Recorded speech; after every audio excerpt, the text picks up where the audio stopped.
zeige ich euch mal, wenn die niegelnagelneue Ultegra-Bremse bremst. Was kann man machen, wenn die Ultegra-Bremse unterwegs quietscht? Also niegelnagelneue Ultegra-Bremse.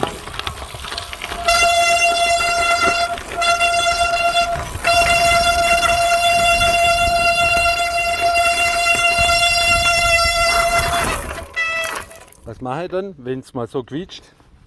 Dann mache ich unterwegs Folgendes. Ich weiß, das widerstrebt jetzt alle. Dann nehme ich ein bisschen Dreck von meinem Fahrrad, Schmutz und Dreck, und schmiere mit dem Schmutz und Dreck meine Bremse ein. Hier. Au, ist die heiß. Ja. Ja, ja. Da noch ein bisschen Schmutz und Dreck von hier weg.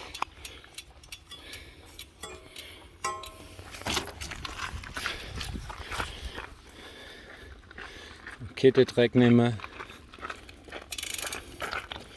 Schöne Kette Dreck nehmen wir jetzt.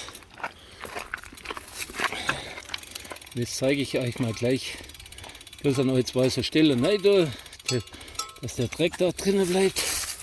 Schön sauber machen danach. So. Noch aufs Rad. Jetzt zeige ich euch, dass es nicht mehr bremst, nicht mehr quietscht. Bremse. Und alter Trick. Und beste Bremse. Ich weiß, das widerspricht jetzt natürlich viele, die das sagen.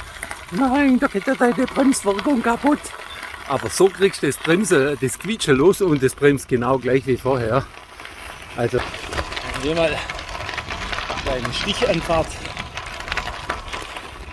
Und mal ein kleines Bremsetraining. Volle Bremsewirkung, ja. Null Quietsche.